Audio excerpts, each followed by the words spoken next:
स्वागत है। आज हम बात कर रहे हैं लद्दाख की। हमारे पास कुछ जानकारी है और हम कोशिश करेंगे कि लद्दाख यात्रा प्लान करने के लिए जो सबसे ज़रूरी बातें हैं वो सब निकल कर आएं। बिल्कुल। मतलब कैसे जाएं, कब जाएं, क्या क्या देखें, खर्चा कितना आ सकता है और कुछ टिप्स। तो शुरू करते हैं। हाँ, जरूर। लद्दाख है ही ऐसी जगह, मतलब एकदम अलग दुनिया। हिमालय का वो ठंडा रेगिस्तान, नज़ारे तो बस कमाल के हैं। हाँ, और वो मठ, झीलें जैसे पैंगोंग, तसो, मोरेरी और दर्रे जैसे खारदुंगला, सब कुछ बहुत रोमांचक है। तो सबसे पहले पहुंचे कैसे? मेरे ख्याल से दो ही मुख्य तरीके हैं, सड़क या फ्लाइट। हाँ, बिल्कुल। सड़क से जाने के लिए दो रास्ते हैं मेनली। एक मनाली लेह हाईवे, जो ज़्यादातर जून से अक्टूबर खुला रहता है। अच्छा। और दूसरा है श्रीनगर लेह हाईवे। ये थोड़ा पहले खुल जाता है, मई से नवंबर तक समझ लीजिए।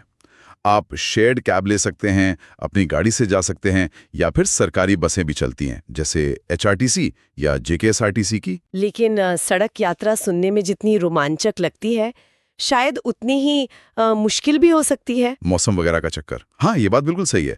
रास्ते बहुत खूबसूरत हैं, इसमें कोई शक नहीं, पर हाँ, चुनौतीपूर्ण भी हैं। मौसम कभी भी बदल सकता है, सड़कों की हालत ऊपर नीचे हो सकती है, तो थोड़ा एक्स्ट्रा टाइम लेकर चलना अच्छा रहता है। ठीक है।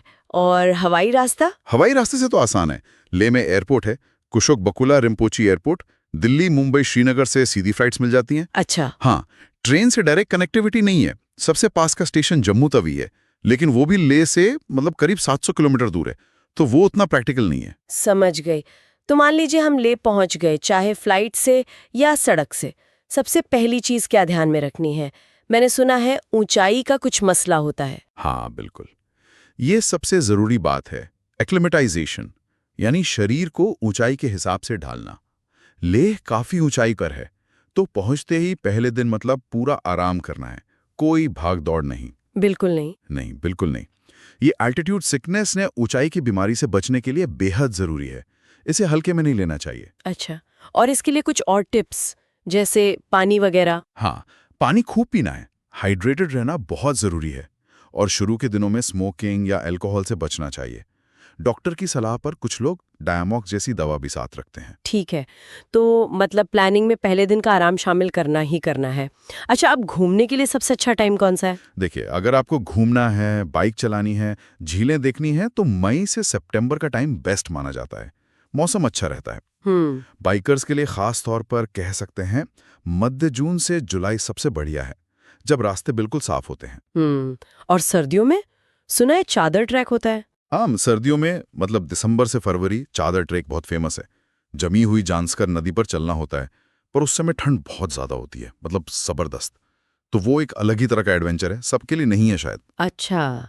अब मान लीजिए कोई 7-8 दिन के लिए जा रहा है, हम्म, तो एक मोटा मोटा प्लान क्या हो सकता है? हाँ, एक आम सा प्लान ऐसा हो सकता है। पहला दिन तो लेह पहुंचकर आराम और एक्लिमेटाइजेशन। ठीक है। फिर अगले दिन आप लेह में लोकल घूम सकते हैं, जैसे लेह पैलेस, शांति स्तूप और कुछ मठ। शाम को शायद शाम वैली की तरफ निकल गए, जहां मैग्नेटिक हिल है। हाँ, वो जहाँ गाड़ी अपने आप ऊपर खिंचती है। हाँ, वैसा लगता है। और सिंधु जांस्कर का संगम भी वहीं पास में है, वो भी बहुत सुंदर है। और फिर नुब्रा वैली, उसके लिए तो खारदुंगला से जाना पड़ता है ना? बिल्कुल। नुब्रा वैली की यात्रा अपने आप में खास है, क्योंकि वो खारदुंगला दर्रे से होकर जाती है। कहते हैं ये दुनिया की सबसे ऊंची मोटर चलने लायक सड़कों में से एक है। वाह। नुब्रा में डिस्किट मठ बहुत फेमस है, और हुंडर में वो 2 कुबड़ वाले ऊंट हैं। उनकी सवारी का अनुभव भी मजेदार होता है। अगर टाइम हो तो तुरतुक गांव तक भी जा सकते हैं, जो बिल्कुल बॉर्डर के पास है। अच्छा, और नुब्रा के बाद पेंगोंग झील? हाँ, पैंगोंग तो जरूर जाना चाहिए। वो झील अपने बदलते रंगों के लिए फेमस है, कभी नीली कभी हरी। कमाल है। वहां रात में कैंप में रुकना एक यादगार अनुभव होता है। फिर वापसी में चांगला दर्रे से होते हुए ले आते हैं। रास्ते में थिक्से मठ और शेमठ भी देख सकते हैं। ये सब सुनने में तो बहुत अच्छा लग रहा है, लेकिन एक चीज, ये जो नुब्रा पेंगोंग जा रहे हैं, इसके लिए परमिट वगैरह लगता है क्या? हाँ, ये जरूरी पॉइंट है। नुब्रा वैली, पैंगोंग, त्सो जैसे इलाकों के लिए इनर लाइन परमिट ILP की जरूरत होती है। या आप ऑनलाइन अप्लाई कर सकते हैं, या ले में DC ऑफिस से भी मिल जाता है। ज्यादा मुश्किल नहीं है, पर हाँ, प्लान करके चलना पड़ता है। ठीक है, ये ध्यान रखना होगा। अब आते हैं प्रैक्टिकल बातों पर, जैसे बजट। कितना खर्चा मानकर चलें? देखिए, बजट तो काफी वेरी करता है, पर एक अंदाजा लगाएं तो प्रति व्यक्ति कम से कम 25,000 से 30,000 रुपए तो लग सकता है। अच्छा। अगर आप ठीक ठाक घूम रहे हैं। इसमें आपकी फ्लाइट्स शामिल नहीं हैं। अच्छा, ये खर्चा आपके रहने, खाने, घूमने फिरने पर डिपेंड करेगा। अगर ग्रुप में है या शेयर्ड टैक्सी लेते हैं तो थोड़ा कम हो सकता है। और रहने के लिए क्या ऑप्शंस हैं? लेह में तो हर तरह के ऑप्शन है, बजट गेस्ट हाउस से लेकर अच्छे होटल तक। नुब्रा और पैंगोंग में ज्यादातर कैंप साइट्स या होम स्टेज पॉपुलर है। और खाने में क्या ट्राई करें? खाने में तो मोमोज, थुक्पा, स्क्योर जैसी लोकल डिशेस हैं। और हाँ, बटर टी जरूर ट्राई करनी चाहिए। बिल्कुल। वो सिर्फ चाय नहीं, ऊंचाई पर एनर्जी भी देती है। लेह में काफी अच्छे कैफे भी मिल जाएंगे। ठीक है, कुछ और जरूरी टिप्स? हाँ, कुछ छोटी मगर जरूरी बातें, जैसे लेह शहर के बाहर एटीएम मिलना मुश्किल है, तो कैश जरूर रखें। अच्छा, ये जरूरी है। मोबाइल नेटवर्क भी हर जगह नहीं मिलता। पोस्टपेड कनेक्शन जैसे बीएसएनएल, जियो या एयरटेल बेहतर काम करते हैं प्रीपेड के मुकाबले। मौसम का कोई भरोसा नहीं, अचानक बदल सकता है, तो कपड़े हमेशा लेयर्स में पहने, मतलब एक के ऊपर एक, ताकि जरूरत के हिसाब से कम ज्यादा कर सकें।